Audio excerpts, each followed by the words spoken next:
Item ಯಾವುದೇ ಇರಲಿ try ಮಾಡಿ ಆಚಿ ಚಿಕನ್ ಮಸಾಲಾ. ಚಿಕ್ಕಬಳ್ಳಾಪುರದಲ್ಲಿ ಬೆಳ್ಳಂಬೆಳಿಗ್ಗೆ ಡಬಲ್ ಮರ್ಡರ್ ಆಗಿದೆ. ಕೌಟುಂಬಿಕ ಕಲಹ ಹಿನ್ನೆಲೆಯಲ್ಲಿ ಕೊಲೆ ಮಾಡಿರುವ ಶಂಕೆ ಕೂಡ ವ್ಯಕ್ತವಾಗ್ತಾ ಇರುವಂತದ್ದು.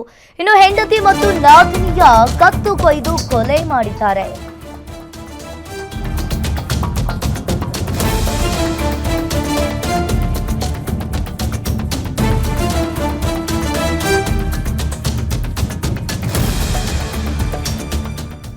ಬೆಳ್ಳಂಬೆಳಿಗ್ಗೆನೆ ಚಿಕ್ಕಬಳ್ಳಾಪುರದಲ್ಲಿ ಮರ್ಡರ್ ಆಗಿರುವಂತದ್ದು, ಡಬಲ್ ಮರ್ಡರ್ ಆಗಿದೆ. ಕುಟುಂಬ ಕಲಹ ಹಿನ್ನೆಲೆಯಲ್ಲಿ ಕೊಲೆ ಮಾಡಿರುವ ಶಂಕೆ ಕೂಡ ವ್ಯಕ್ತವಾಗ್ತಾ ಇದೆ. ಹೆಂಡತಿ ಮತ್ತು ನಾದಿನಿಯ ಕತ್ತು ಕೊಯ್ದು ಕೊಲೆ ಮಾಡಿದ್ದಾರೆ.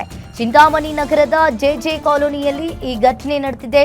ಜೆಜೆ ಕಾಲೋನಿಯ ನಿವಾಸಿ ಏಜಸ್ ಎಂಬಾತನಿಂದ ಕೊಲೆ ಆಗಿರುವಂತದ್ದು. ಏಜಸ್ ಪತ್ನಿ ಶಮ್ಮ, ನಾದಿನಿ ರೇಷ್ಮಾ ಕೊಲೆಯಾಗಿರುವ ಮಹಿಳೆಯರು. ಇನ್ನು ಸ್ಥಳಕ್ಕೆ ಚಿಂತಾಮಣಿ ನಗರ ಪೊಲೀಸರು ಕೂಡ ಭೇಟಿ ನೀಡಿ ಈಗಾಗಲೇ ಪರಿಶೀಲನೆಯನ್ನ ನಡೆಸ್ತಾ ಇದ್ದಾರೆ. ಇನ್ನು ಹೆಂಡತಿ ಮತ್ತು ನಾದಿನಿಯನ್ನ ಕತ್ತು ಕೊಯ್ದು ಕೊಲೆ ಮಾಡಿರುವ ಶಂಕೆ ಇಲ್ಲಿ ವ್ಯಕ್ತವಾಗ್ತಾ ಇದೆ. ಜೆಜೆ ಕಾಲೋನಿಯ ನಿವಾಸಿ ಅನ್ನೋದು ಗೊತ್ತಾಗ್ತಾ ಇದೆ. ಇನ್ನು ಒಂದ್ ಕಡೆ ಈಗಾಗಲೇ ಚಿಂತಾಮಣಿ ನಗರ ಪೊಲೀಸರು ಕೂಡ ಭೇಟಿ ನೀಡಿ ಪರಿಶೀಲನೆಯನ್ನ ನಡೆಸ್ತಾ ಇದ್ದಾರೆ.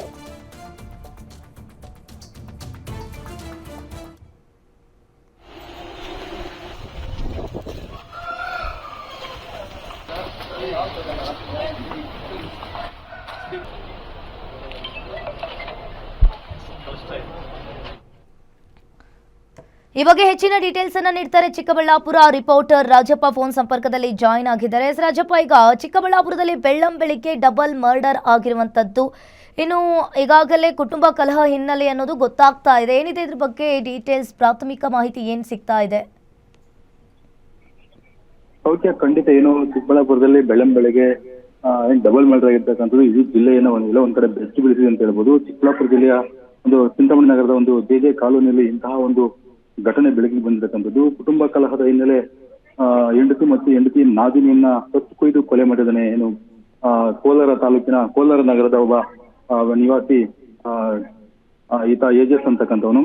ಹೆಂಡತಿ 6 ತಿಂಗಳಿಂದ ತನ್ನ ತಾಯಿ ಸತ್ತಾಗಿರ್ತಾಳೆ ಚಿಂತಾಮಣಿ ನಗರದ ಜೆಜೆ ಕಾಲೋನಿಯಲ್ಲಿ. ಅಲ್ಲಿಗೆ ಹೆಂಡತಿ ತನ್ನ ತಾಯಿ ಇಲ್ಲದೇದಕ್ಕೆ ತನ್ನ ತಂದೆ ಮತ್ತೆ ಆ ಕುಟುಂಬವನ್ನು ನೋಡ್ಕೊಳ್ಳೋದಕ್ಕೆ ಹೆಂಡತಿ ತನ್ನ ಗಂಡನನ್ನ ಬಿಟ್ಬಿಟ್ಟು 6 ತಿಂಗಳ ಹಿಂದೆನೆ ಚಿಂತಾಮಣಿ ನಗರಕ್ಕೆ ಬಂದಿರ್ತಾಳೆ. ಪದೇ ಪದೇ ಆತ ಮತ್ತೆ ಪುನಃ ವಾಪಸ್ ಬರುವಂತೆ ಗಂಡನ ಮನೆಗೆ ಪೀಡಿಸಿರ್ತಾನೆ. ಸಾಕಷ್ಟು ಬಾರಿ ನ್ಯಾಯ ಪಂಚಾಯತಿ ಮಾಡಿ ಎಲ್ಲವನ್ನೂ ಕೂಡ ಮಾಡಿದ್ದಾರೆ. ಆದ್ರೆ ಈಕೆ ಯಾವುದೇ ಕಾರಣಕ್ಕೂ ಕೂಡ ತವರು ಮನೆ ಬಿಟ್ಬಿಟ್ಟು ಗಂಡನ ಮನೆಗೆ ಹೋಗೋದಕ್ಕೆ ಒಪ್ಪಿರೋದಿಲ್ಲ. ಹಾಗಾಗಿ ರೋಸಿ ಹೋಗಿ ಇವತ್ತು ಬೆಳ್ಳಂಬೆಳಗ್ಗೆ ಮನೆಗೆ ಹೋಗಿ ಆಕೆಯನ್ನ ಕೊಲೆ ಮಾಡ್ತಾ ಇರ್ತಾನೆ. ಕೊಲೆ ಮಾಡಿದ ಸಂದರ್ಭದಲ್ಲಿ ಅಡ್ಡ ಹೋದಂತಹ ನಾದಿನಿನೂ ಸಹ ಕತ್ತು ಕೊಯ್ದು ಕೊಲೆ ಮಾಡೋದಂತಕ್ಕಂಥ ಆರೋಪ ಬಂದಿರ್ತಕ್ಕಂಥದ್ದು. ಇನ್ನು ಆ ಸ್ಥಳಕ್ಕೆ ಚಿಕ್ಕಬಳ್ಳಾಪುರ SP ಕುಶಾಲ್ ಚೌಕ್ಗೆ ಈಗಾಗಲೇ ಭೇಟಿ ಕೊಟ್ಟು ಪರಿಶೀಲನೆ ಮಾಡ್ತಾ ಇದ್ದಾರೆ. ಈ ಕೊಲೆಗೆ ಪ್ರಮುಖ ಕಾರಣ ಆದ್ರೂ ಏನು ಇದರಿಂದ ಬೇರೆ ಆದ್ರೂ ಹಿನ್ನೆಲೆ ಇದೆಯಾ ಅಂತಕ್ಕಂಥದ್ದನ್ನು ಕೂಡ ಪೊಲೀಸರು ಕೂಡ ಈಗ ಕಲೆ ಹಾಕ್ತಾ ಇದ್ದಾರೆ.